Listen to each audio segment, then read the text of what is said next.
Hello, this is the center of the universe speaking. What's up, people? Or maybe I should ask, like Facebook, what are you thinking?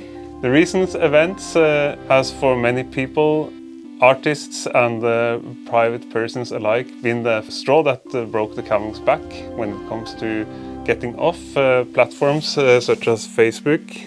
And many people want to go on to alternative platforms. So what are the options? In this video I will give you 5 alternatives. 1. Twitter, BlueSky or Mastodon. BlueSky is almost as using Twitter 10 years ago. There is no ads and no talk about going to Mars. The interface is almost too simple, but it lacks some of the useful features like groups that Facebook has. Mastodon is Fediverse. The word means a combination between federation and universe. So it's a federation of independent servers. So to get going, you have to choose a server.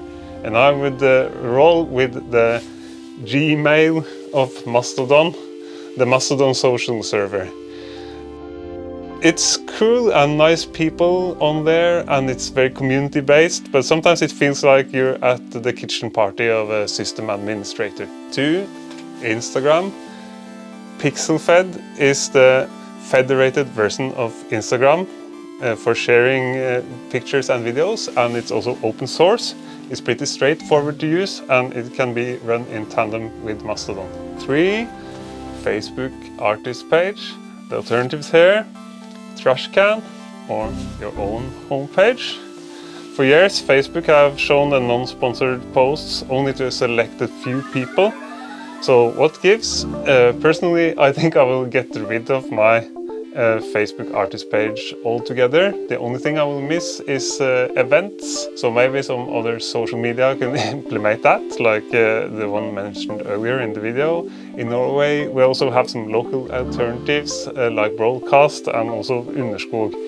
And I see now many people are making their own home pages with mailing lists and getting in direct touch with people again to try to avoid these platforms. 4. Messenger. Signal. This one is pretty easy.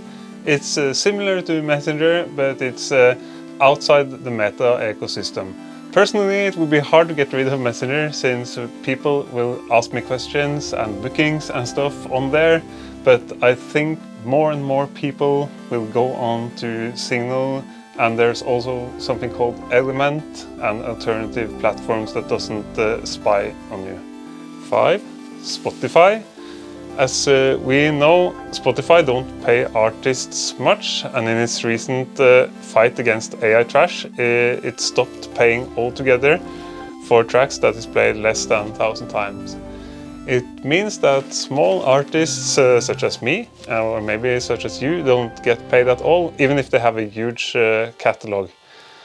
And the alternatives here are streamers such as Tidal or Deezer, and apps and download pages where you can also sell physical albums such as Bandcamp on the other hand. And even if Tidal had a scandal in 2017 where they faked some streams, I think that what Spotify is doing now is even worse. So I would rather roll with that. Personally, I like the music to stay on the computer physically, so I can DJ it, and no one can remove it from a catalog. So I still use Bandcamp and Winamp more than I'm using music streaming. As you can see, this video is on YouTube, which is also a pretty corporate platform. So even if it's outside the Meta ecosystem, it's in the Google ecosystem, which is also something where we should find some alternatives. So if you have a good alternative to YouTube, you should post your suggestion in the comments. And we are now waiting for the MySpace moment to come to some of these huge platforms like Facebook and Instagram. We will see when the stone starts rolling down. and there will be better alternatives for some of those platforms. So thanks for watching, and see you again later.